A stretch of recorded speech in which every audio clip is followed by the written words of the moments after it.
know some of you and I spoke earlier today. This is still a very fluid and ongoing investigation. You have questions, we have questions, and we want to get to the bottom of all that, but we want to give you the information that we have at the time. So the sheriff will take questions. I'm not sure how many of them he'll be able to answer. I would anticipate probably later tonight or early this morning for there to be, or early tomorrow morning for there to be some sort of written update, but I don't anticipate another press conference tonight unless something drastically changes. With the sheriff, I have Harford County Council President Patrick Vincenti, Harford County Department of Emergency Services Director Rick Ayers, Maryland Transportation Authority Police Major Eichenberg, Maryland State Police Lieutenant Huffman, and County Councilwoman Jessica Boyle-Sottles. And with that, Sheriff Gaylor. Good afternoon, everyone. Thank you, Christy.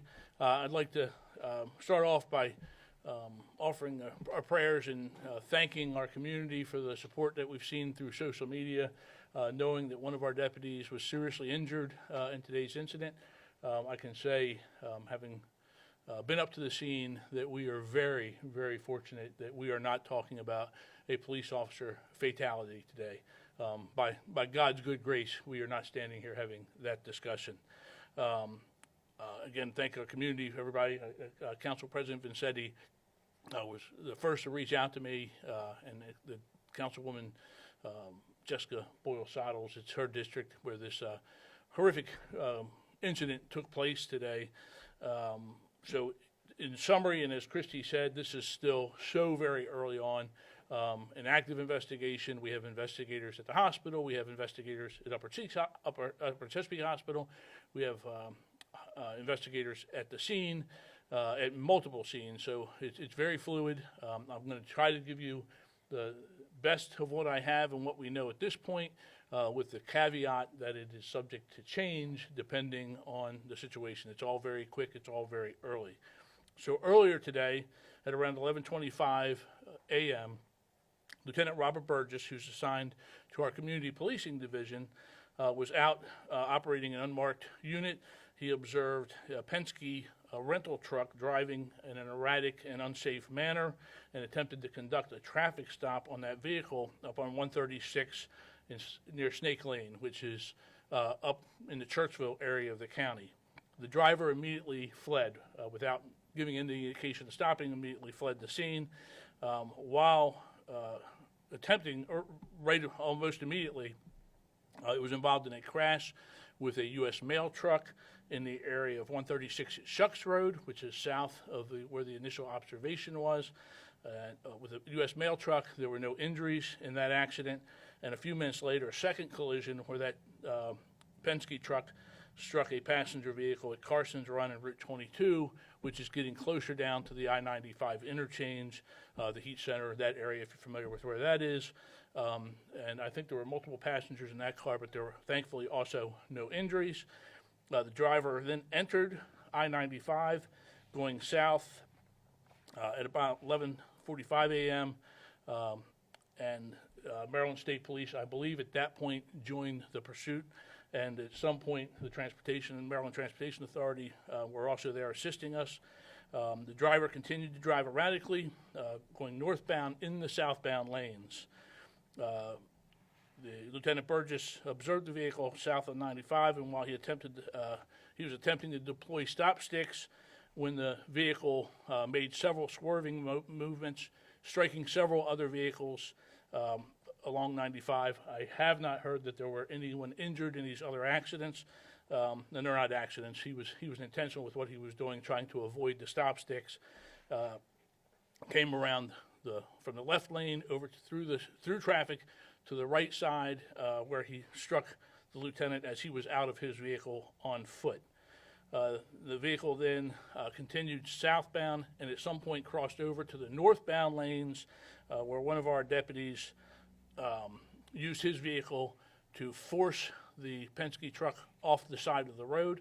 So it went off the right side of the northbound lanes just north of the Maryland House, down over the hill. As our people were able to get to the truck, the driver had exited the vehicle somewhere from the point of being impacted by our police car and running down over the hill, and was on foot. A perimeter was immediately established with all of our allied agencies and partners responding to the scene. And we had two scenes at this point. We had the scene of the bailout and the end of the pursuit just north of the Maryland House off the northbound lanes. And we also had where Lieutenant Burgess was struck north of the Aberdeen interchange in the southbound lanes. Department of Emergency Services obviously responded out right away to tend to our lieutenant's needs. Trooper 1, I believe it was Trooper 1, Trooper 1 responded, and our deputy was flown to the University of Shock Trauma. And at present, I just heard just before I came down the stairs, and I appreciate the few minutes that we were delayed, you being patient. The latest report on his condition is that he's alert, conscious, interacting with family, and undergoing medical checkup. Again, from the impact and the distance that he was thrown, I can tell you again that we are blessed not to be sitting here talking about a fatal incident.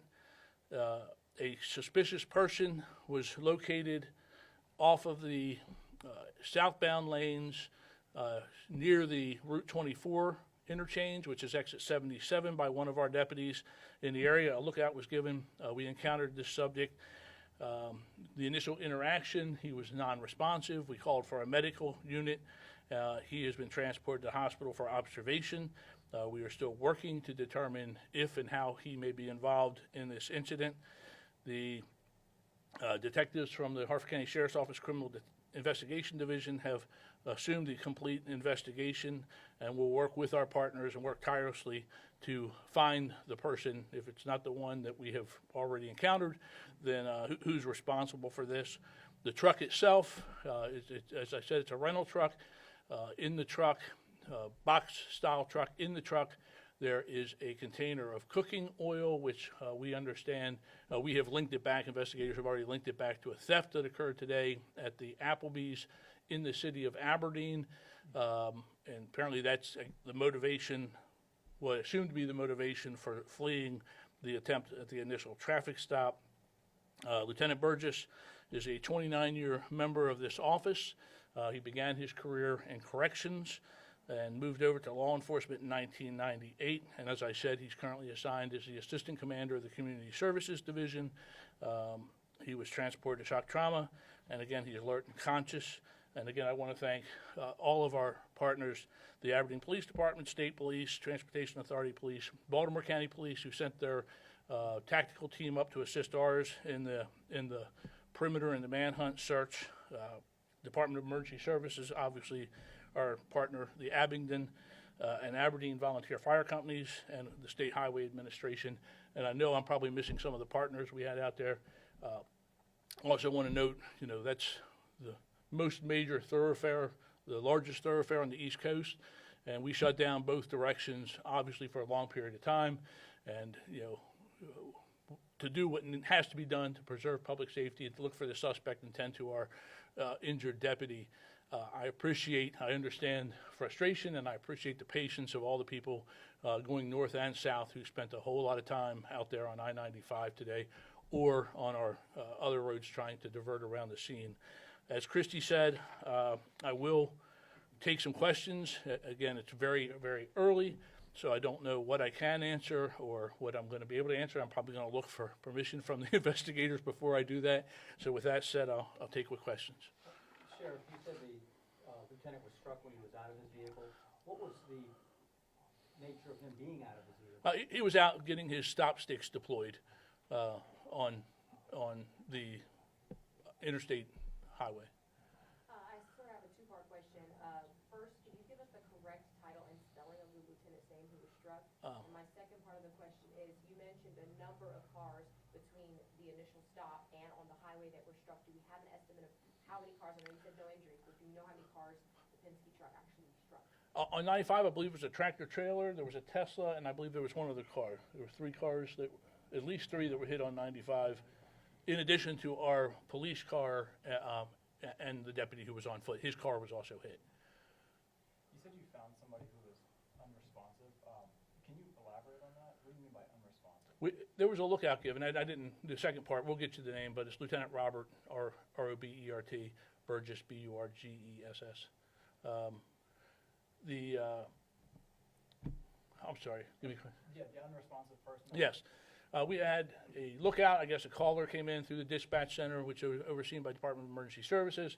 A lookout was given for a individual walking on southbound on the shoulder of the highway. One of our captains driving down there encountered that individual and began speaking to him, and the person was just non-responsive and concerned out of his safety and also wondering if he's tied to this event.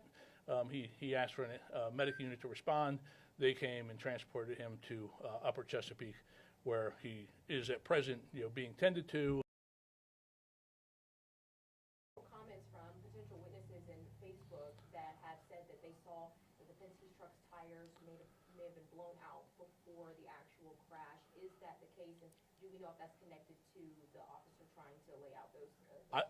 From what I'm aware, he did not hit the stop sticks, and there were no other attempts that I'm aware of, subject to change very early on, to get stop. No opportunities to get stop sticks out in front of him. I did hear myself on the radio as we were responding that the truck's tires were gone and he was shredding them coming down the road, coming down southbound in the northbound lanes of 95. Sheriff, do you find any weapons in the vehicle or the person? Not that I've been told. And can you shed a little more light on the type of theft of the oil? Cooking oil. We've had this before. We've made arrests on this before, but apparently it is profitable to some criminals to go to businesses and steal their used cooking oil, and they can sell that for cash. So we've made some arrests on that in the past. I don't know whether the individual that we are dealing with at the hospital is affiliated in the past with any of those, but we certainly know that vehicle, the Penske rental truck, and the oil in there came from Applebee's from a theft that occurred late last night or this morning. Sheriff Gaylor, you mentioned that the driver then ran over the hill and then was on foot, and then you guys established a perimeter. How long approximately did it take before your officers were able to locate the subject or possible subject on the road? Well, again, and we don't know for sure at this point. Early on, we haven't been able to talk to Burgess, who began the pursuit and then was also unfortunately struck by this vehicle. So we haven't been able to talk to him at great depth as far as whether we're looking for one person or two people. The lookout was initially for one individual out of the truck. The perimeter was set up almost immediately.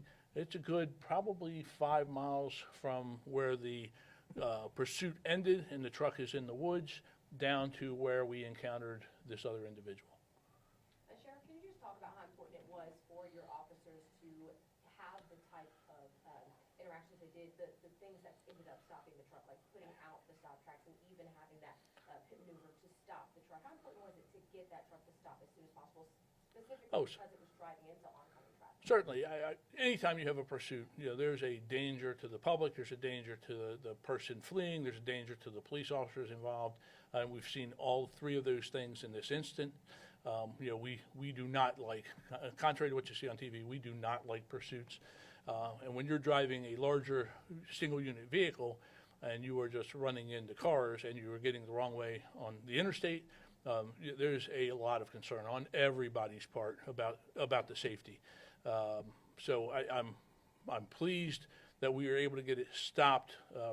Sadly, after our deputy paid a serious injury price, but we were able to get him stopped without further injury or impact. And now we just want to make sure we find him, whether he's the person that we are dealing with at the hospital or whether he's someone else still on the lookout. We still have police officers in the area. If you made it up that far, traffic was a nightmare. If you made it up that far, the police response was amazing. All of our allied partners, the perimeter that went up quickly. As I said, Baltimore County sent their tactical team. Our SRT team was out there. So the work that our men and women do every day across all the agencies is just amazing. And to see them come together when needed is great. And hopefully, if it's not the person that we're dealing with at the hospital, we will find the person who's guilty of this and bring them to justice.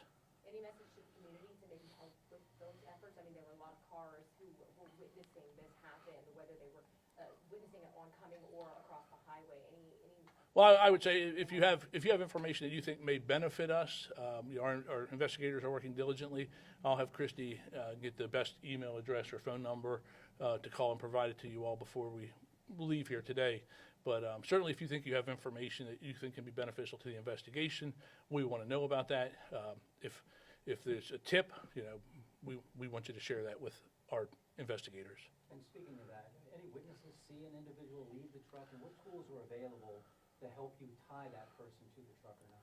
Well, so far, I mean, we will use every tool. This agency just found a needle in a haystack in the Rachel Morin case. We will find the person responsible for this using whatever methods that we have to use.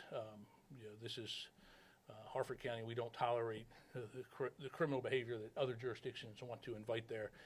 This is unacceptable, putting that many people in danger and attempting to take the life of a deputy, unacceptable. We will find them. What methods? From what I've heard so far, no one actually saw him depart the truck. A hectic scene, obviously. No one saw the driver, and if there was a passenger, saw anyone depart the cab of the truck as it went down over the hill in the embankment. Canines were out there, our SRT, and the patrol began setting up perimeters immediately. There was some talk that maybe he had bailed earlier and was unseen and let the truck roll, and that's a possibility. So, Did he make any incriminating statements? the person that at the hospital, not that I have heard of so far. You said the deputy was thrown. Do you have an approximate length of that? I was at the scene, and I would estimate it, and I was once upon a time in accident reconstructions, but I'm not anymore. I would say 30, 40 feet, a good distance, across one entire lane, if not two. Anything? Again, thank